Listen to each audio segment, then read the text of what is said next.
اهلا بيكم. الايام دي نجم النجوم اللي مسيطر على كل مصر تقريبا، وكلهم بيكتبوا عنه في السوشيال ميديا، هو الجيوب الانفيه.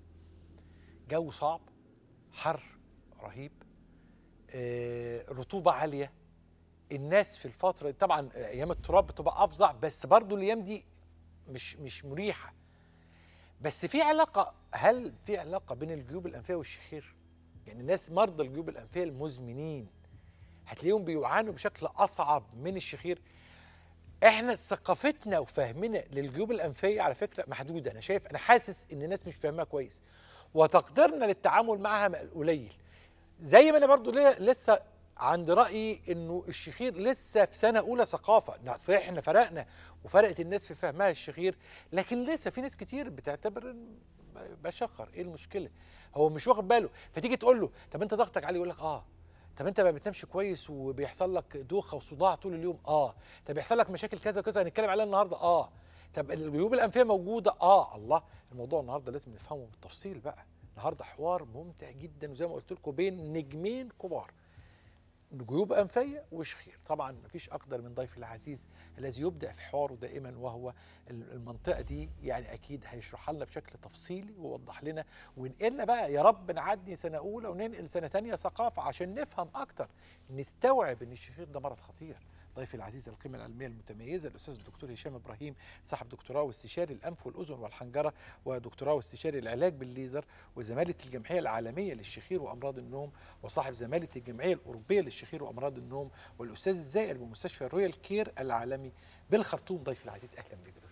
اهلا يا دكتور ايمن، منورني الحقيقه. اهلا بيك. بنور. النهارده دي ايام النجوميه المطلقه لحاجتين: الجيوب الانفيه، طبعا الحر.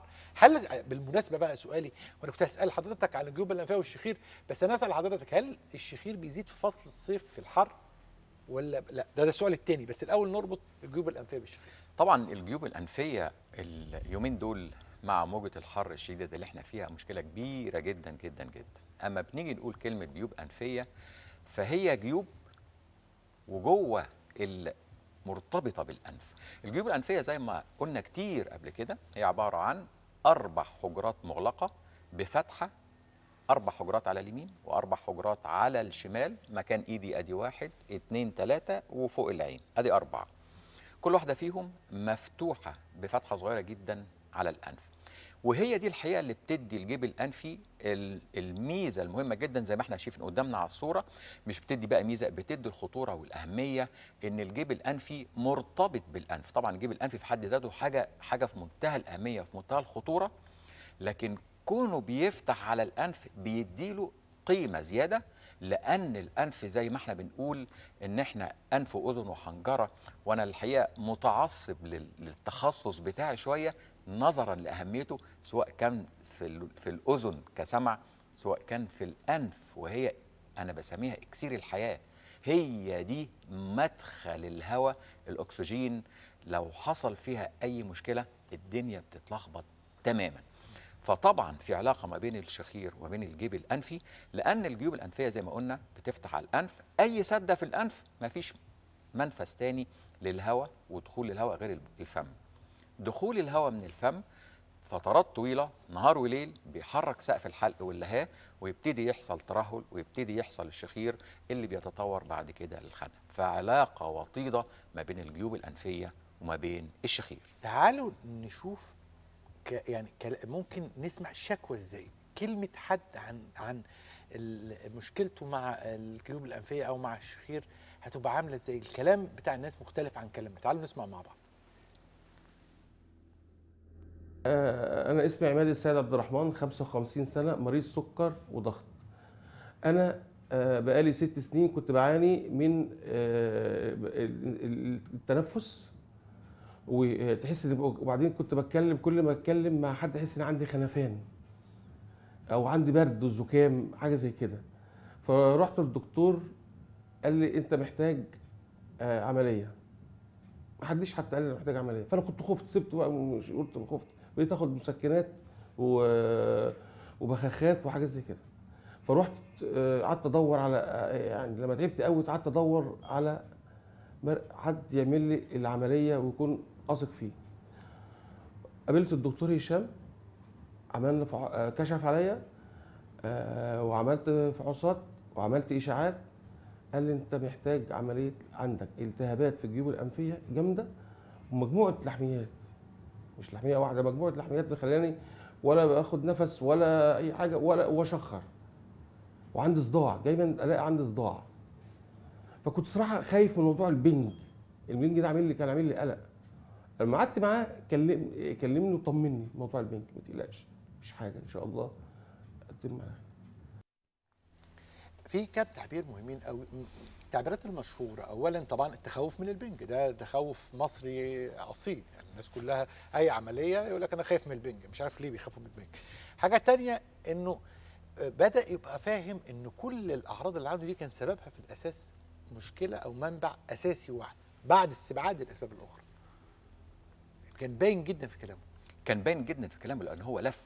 المشكله الجيوب الانفيه مشكله مزمنه، ومشكله اللحميات الجيب الانفي عندنا في الجيب الانفي مشكله بايخه جدا. المشكله الجيب الانفي مختفي، ما هواش زي عامل زي الانف، زي الحلق، زي الودن.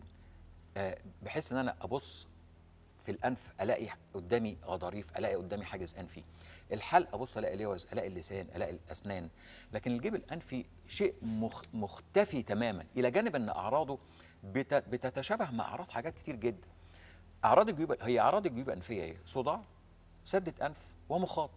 مين فينا بيجيله دور برد؟ ما هو ده اللي انا فكرت بالظبط. فيه. هيفكر في 500,000 في 500,000 حاجه، واسهل حاجه كلمه جيب انفي. لكن انا عشان اشخص كلمه جيب انفي قلنا لازم 3 حاجات اساسيه، ما ينفعش ما نعملش حاجه منهم عشان نقدر نعرف. اصل بص حضرتك، عشان انا اعالج اعمل ايه؟ لازم اشخص. اذا ما كانش التشخيص مظبوط يبقى العلاج مش مظبوط. فهو طبعا لازم الشكوى بتاعته تبقى شكوى محدده جدا عشان نبدا نفحص ونبدا نعمل اشعاعاتنا ونبدا نشوف العلاج هيكون شكله عامل ازاي. الجديد في العلاجات ايه؟ الشيفر ماشين، ايه الحاجات الجديده؟ التكنولوجيا في الحقيقه في عالم الانف والاذن والحنجره كانت كريمه وسخيه جدا. تكنولوجيا الحقيقه احنا يعني انا مش عايز اقول احنا حظنا وحش ولا ايه، احنا النهارده نقدر نقول حجره عمليات الانف والاذن بقت مكلفه لدرجه غير طبيعيه. لا ده حظ حلو. حظ حلو. كم الاجهزه اللي احنا بنستخدمها النهارده بقى كتير قوي قوي قوي، وكلها بقت ابديتد يوم عن يوم. يعني احنا كنا طبعا الدايثيرمي ده من الحاجات الاساسيه في اي اوضه عمليات، لكن ابتدى يظهر بعده الراديو فريكونسي، ابتدى يظهر الليزر، ابتدى الكوبليشن.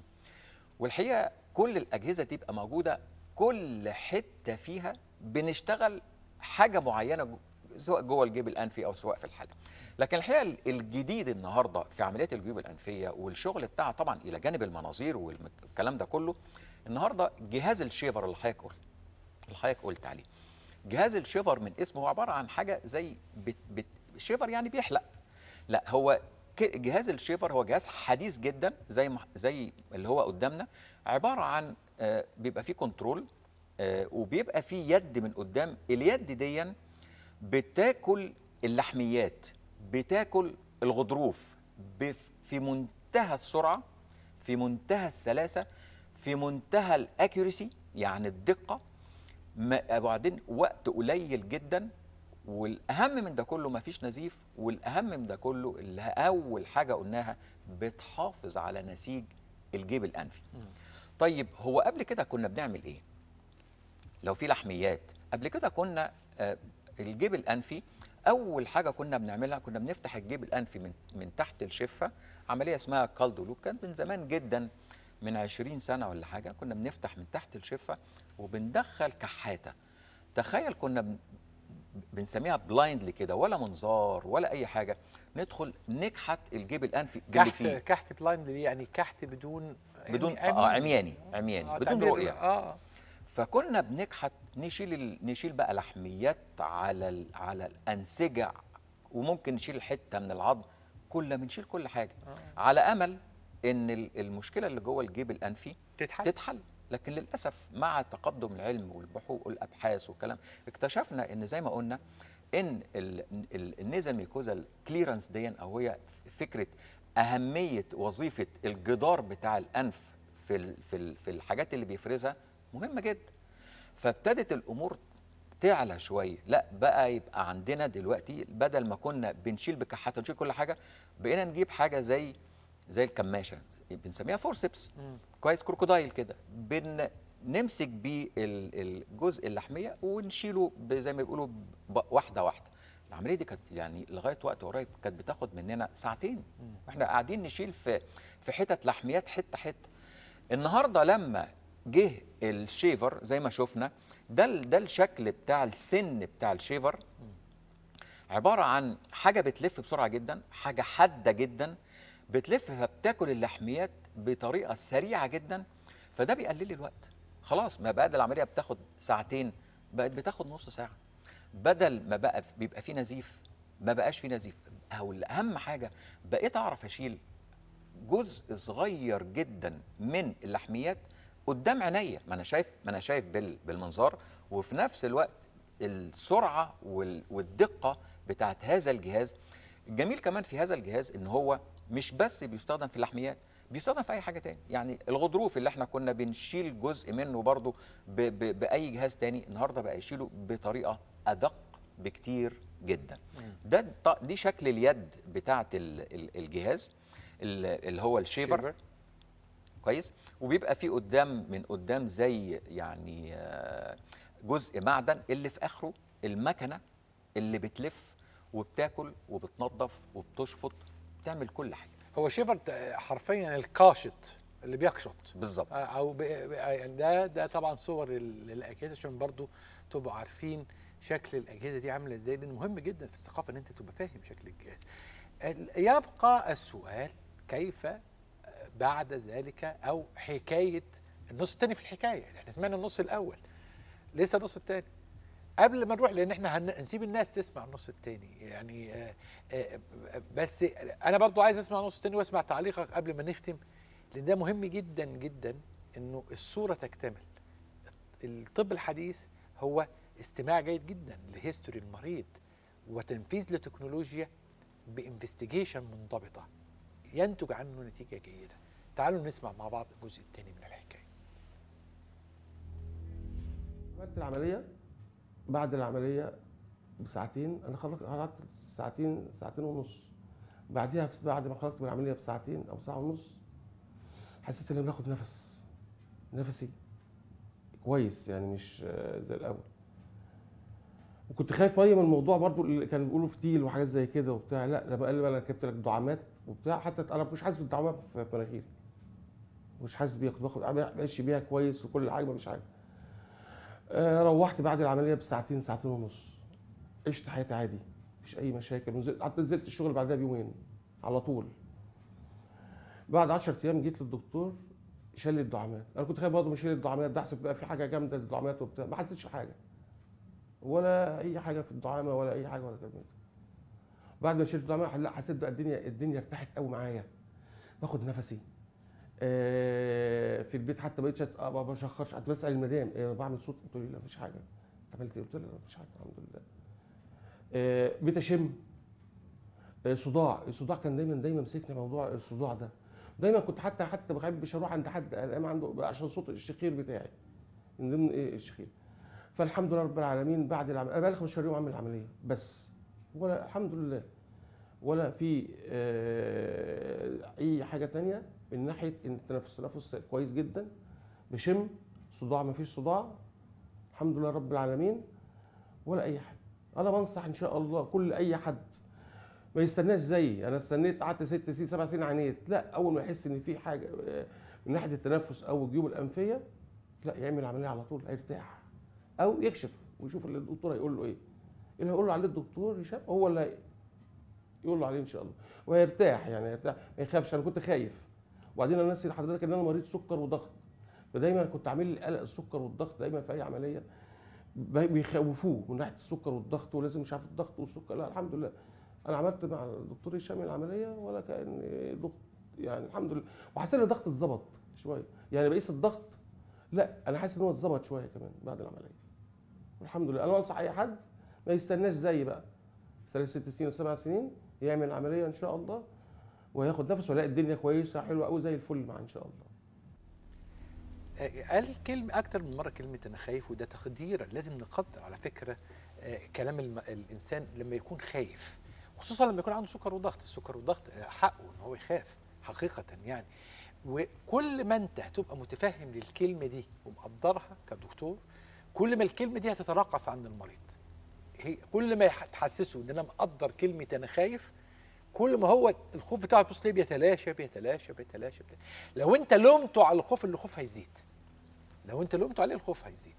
انت نورتنا النهارده واسعدتنا بهذا اللقاء الممتع جدا جدا جدا. لكن الكلمه الاخيره ليك انت عشان تختم هذا الحوار المهم. تعليق صغير على الخوف. العيان دايما فعلا كلمه خوف للعيان دي انا ببقى ابريشيتنج جدا، وببقى يعني ريسبكتبل جدا لكل كلمه عيان بيقولها. كلمه الخوف دي لما عيان بيقول لي انا خايف اعمل عمليه، بقول له وانا كمان خايف. بس هو السؤال، الخوف ده هيوصلنا لايه؟ هل الخوف ده هيوصله ان هو يعمل عمليه؟ والخوف بتاعي هيوصلني ان انا اعمل كير عمليه أكتر. كير بالظبط كده. الكير بتاعي ده في قلق، طبعا في قلق، لكن هو اهم حاجه قلق كنترولابل، مسيطر عليه عند العيان وعندي. عشان كده بنوصل احنا الاثنين للي حضرتك سمعته. انت نورتنا النهارده واسعدتنا بهذا الحوار الممتع جدا اللي لا يخلو سماع الناس مختلف، صوتهم مختلف، كلامهم اكيد اقوى نبره من كلامنا. حتى احنا كلامنا، احنا عندنا احنا بنتكلم بكلام علمي. المريض بيتكلم، بيقول العلم في وسط كلامه، العلم اللي هو اعراضه في وسط كلامه.